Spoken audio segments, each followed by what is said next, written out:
not the P. Diddy audio, you know, coming out. And I believe this was even played in court for us to even listen to back in May. But for those of you that haven't listened to it, clearly you're listening now because the audio has gone viral on Twitter. And not him calling Daphne his crack pipe. You did such a good job tonight, Daphne. You made me so proud. I can't stop thinking about the moment the audio surfaced. Everything changed. For 4 months, people had been arguing, speculating, and trying to understand what was really happening behind those prison walls. Rumors appeared almost every day. Some people insisted that nothing unusual was happening at all. Others believed something far more serious was being hidden from the public. Then suddenly, the recording appeared. Nobody knew exactly where it came from, and nobody could immediately confirm every detail surrounding it. But that didn't stop the internet from reacting. Within hours, short clips were spreading across social media, and millions of people were listening to the same disturbing conversation while asking one question. What was really happening behind those locked doors? Oh my God, today. Stay in the light. Not the light. You are the darkness. It's all good. Get your rest. You are Pipe. Jesus. That's my new name for you, Pipe. My God, today. Should I call you CP?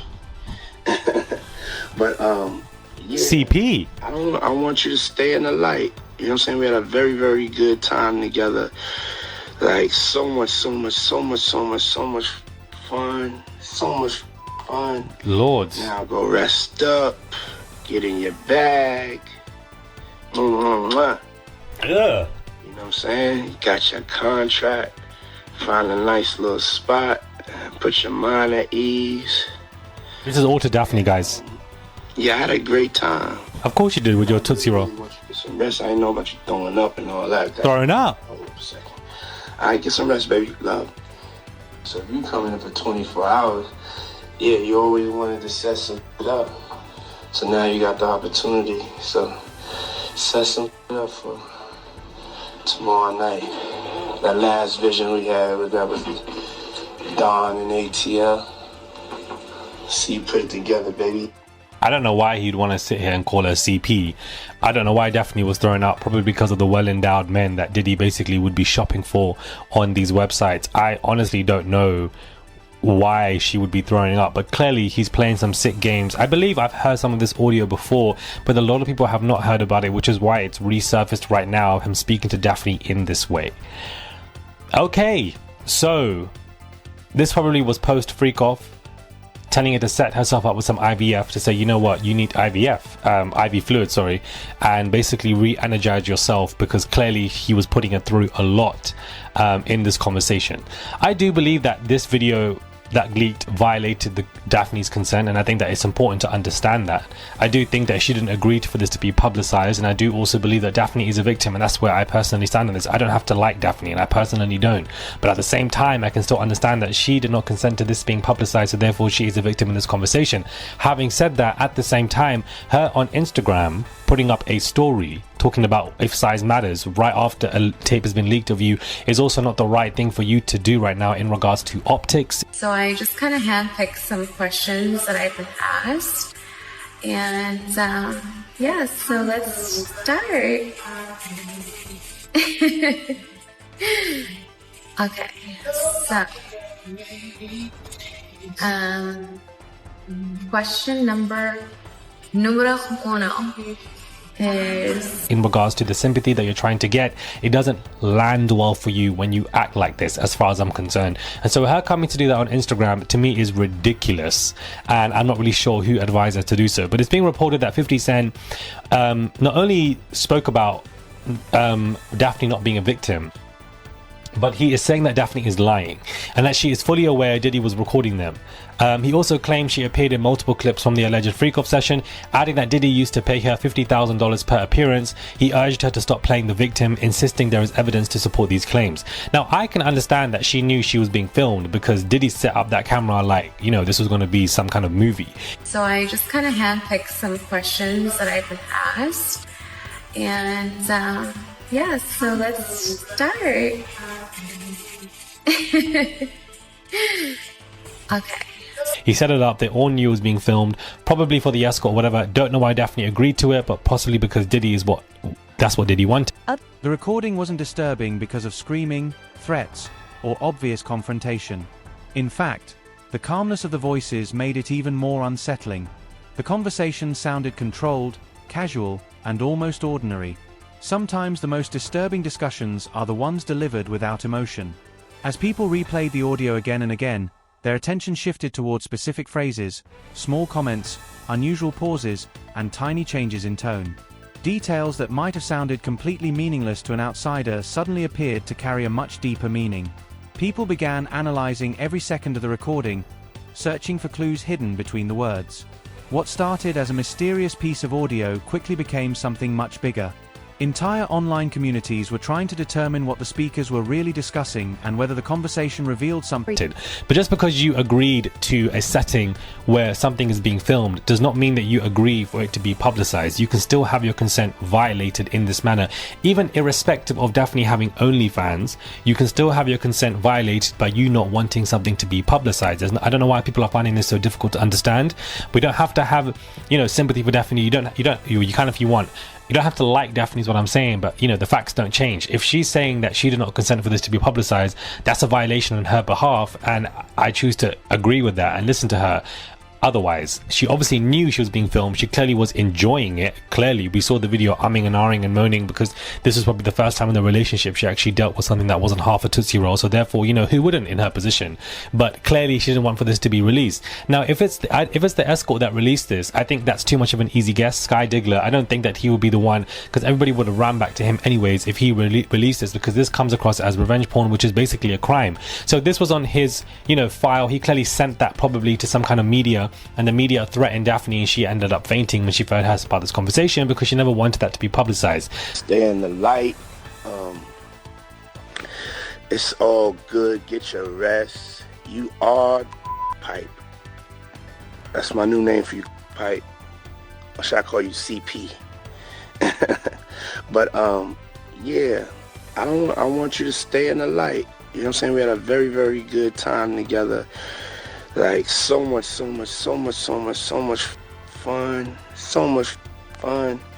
Now go rest up, get in your bag. You know what I'm saying? Got your contract, find a nice little spot, put your mind at ease. And yeah, I had a great time. And I really, really want you to get some rest. I didn't know about you throwing up and all that. That's when I was like, hold up a second. All right, get some rest, baby. Love. So if you coming in for 24 hours, yeah, you always wanted to set some shit up.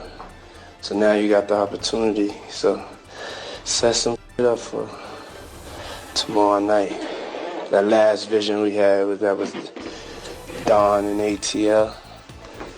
See you put it together, baby. The media never did that because it is a crime. It is revenge porn, and of course, they can be liable and sued.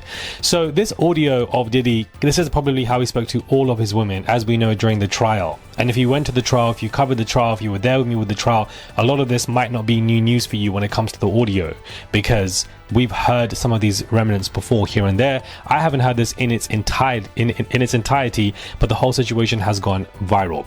Now, some pretty interesting news for Jay-Z. Despite dissing Nicki, despite dissing Drake, despite dissing Tory and Dame Dash and everything, not a single Jay-Z song made it into the global Apple Music Top 200 or the US Apple Music Top 200. So after all that whacking you were doing to create some type of media buzz in the hopes of any one of them high profile to respond to you to create more buzz, none of it actually charted. None of it actually went to anything successful. And I think at this point, was it all worth it? I really don't know, because people are already, forgetting it.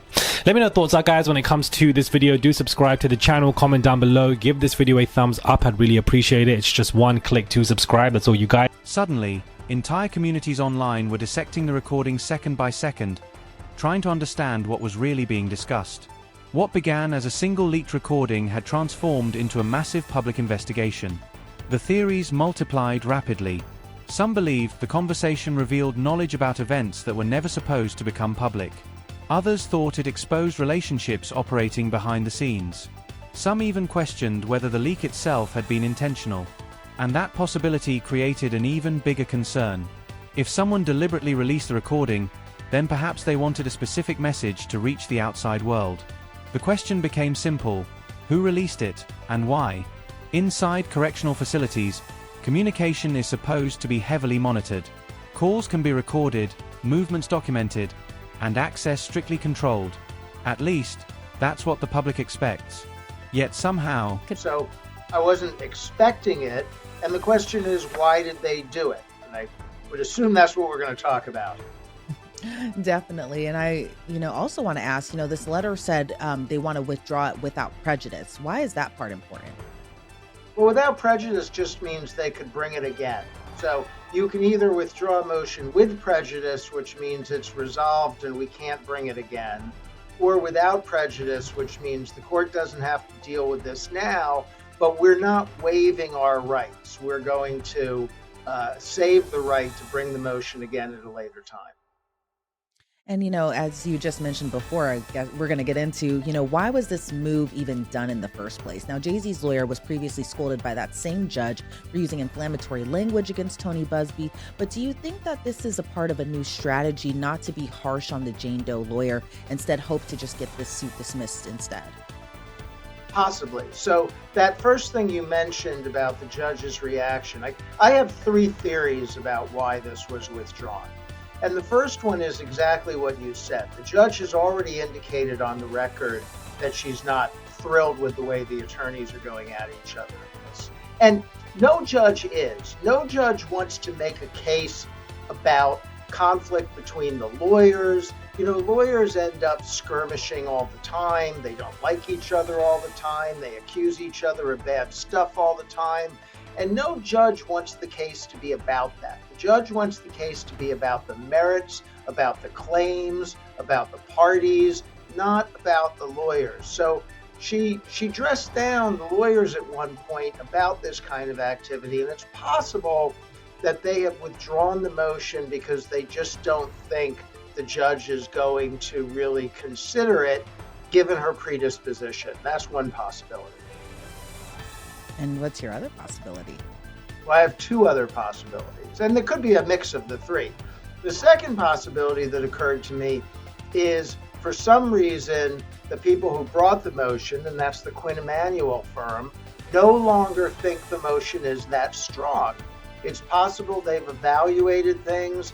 It's possible, they were claiming that the plaintiffs didn't vet the claims enough and made representations in the complaint that could not have been true.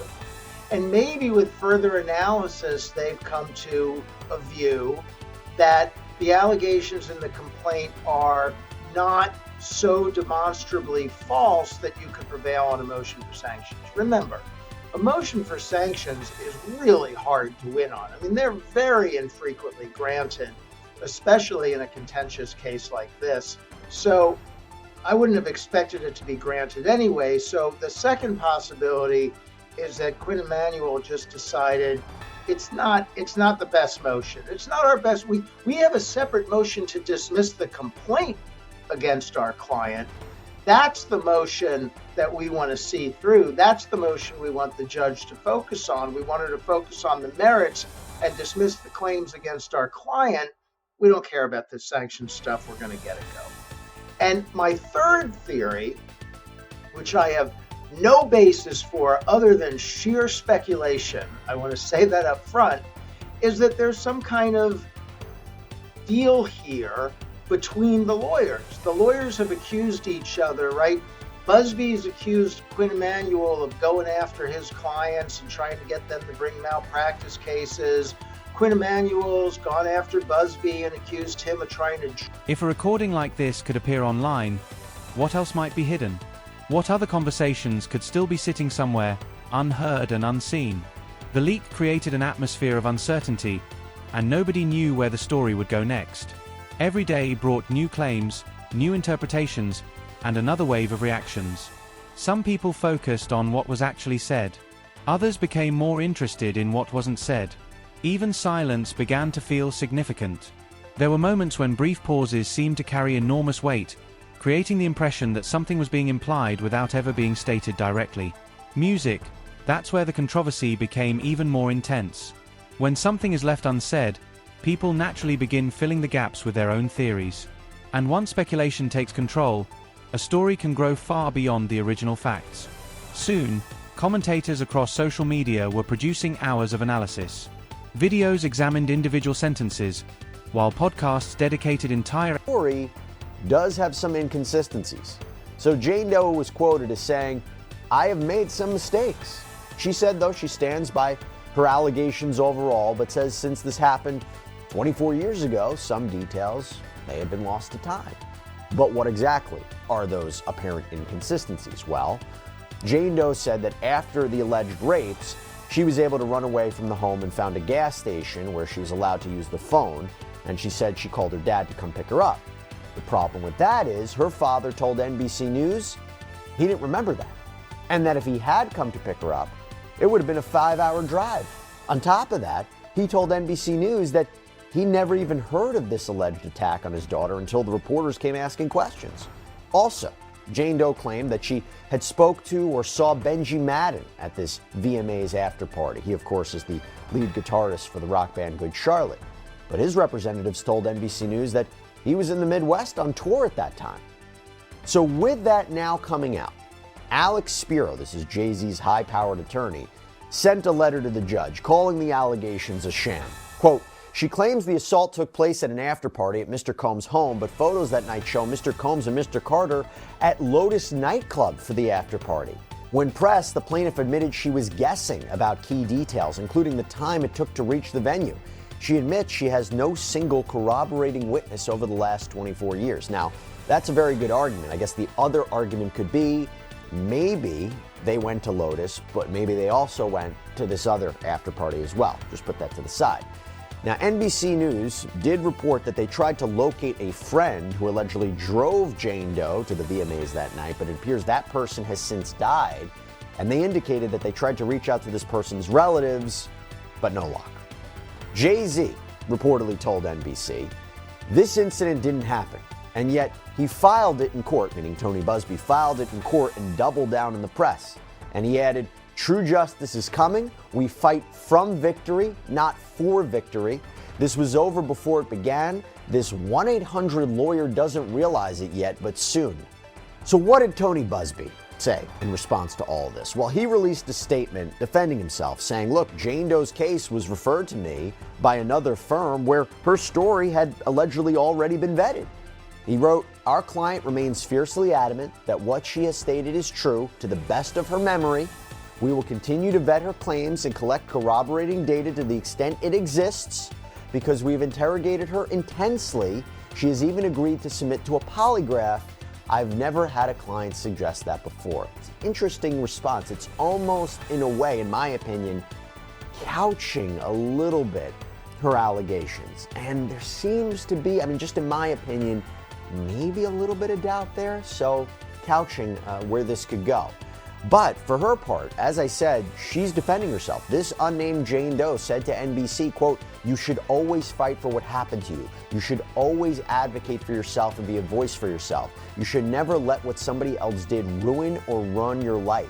I just hope I can give others the strength to come forward like I came forward." Now, quick sidebar here on this. Two things. One, she is coming forward with a massive lawsuit against two major celebrities.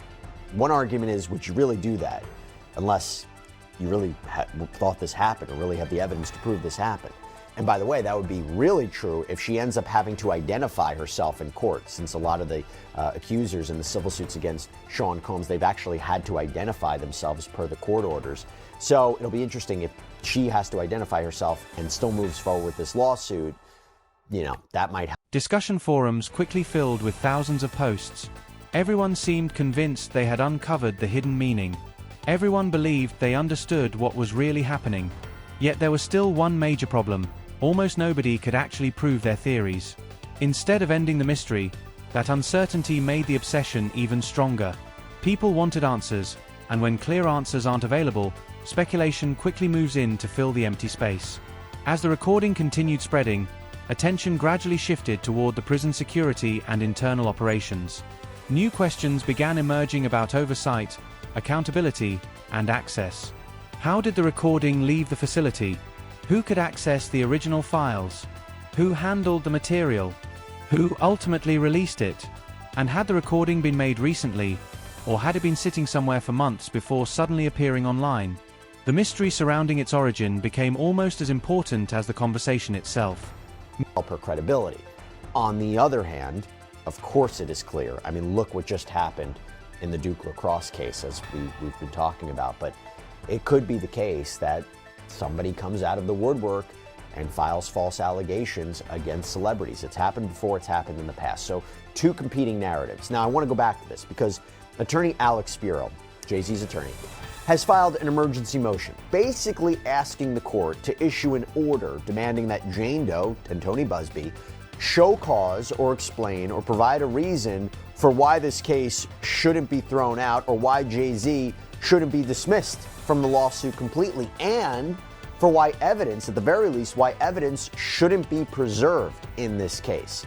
And a memorandum in support of the filing, gives us more detail about what investigators and reporters were able to find out more than 20 years after the alleged assaults happened, and how it seemingly or allegedly contradicts with Jane Doe's lawsuit. So this memorandum reads, plaintiff's unsupported allegations crumble under scrutiny as the evidence and lack thereof reveals glaring inconsistencies and outright impossibilities in her story. Her account describes a jumbotron at the scene of the Video Music Awards, but according to NYPD sources and MTV producers, no such jumbotron existed. MTV applied for a permit to install one, but was denied. She references a house that supposedly fits the description of the location of the alleged assault, but no such house exists.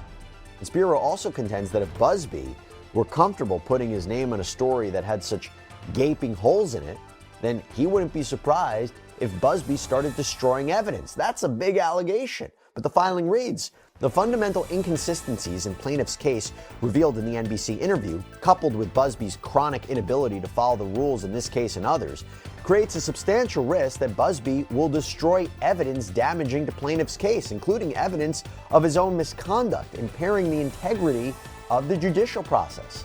An order immediately mandating the preservation of all evidence relevant to this case is necessary to ensure that Mr. Carter has a full and fair opportunity to present his defense against plaintiff's fictitious claims. This memorandum also gives a scathing summary of Busby's actions and how Spiro's firm believed that Busby had violated what's known as Rule 11. And Rule 11 deals with the expectation that lawyers not file a case for an improper purpose, or that the claims are backed up by the evidence, or they're supported by the law, they're supported by non-frivolous arguments. And if you fail to do that, sanctions could be imposed upon you. So this filing reads, rather than conducting his own due diligence to vet his client's claims, Busby merely relied on the purported vetting of another firm, telling NBC, Jane Doe's case was referred to our firm by another who vetted it prior to sending it to us. But no one from the other firm signed the pleadings in this case. Busby did. It goes on to say, under these circumstances and in light of Busby's misconduct in this lawsuit and others, it must be assumed that Busby will go to extraordinary lengths to conceal his ethical violations. There is accordingly a significant risk that Busby will seek to destroy documents or other evidence that would demonstrate that he knew or should have known that the allegations in the complaint were false. These allegations have caused incalculable harm to Mr. Carter, his family, his businesses, his employees, and his legacy. To defend against the fictitious claims advanced by plaintiff and Busby in this case, it is imperative that Mr. Carter be allowed to pursue all avenues of discovery permitted under the federal rules of civil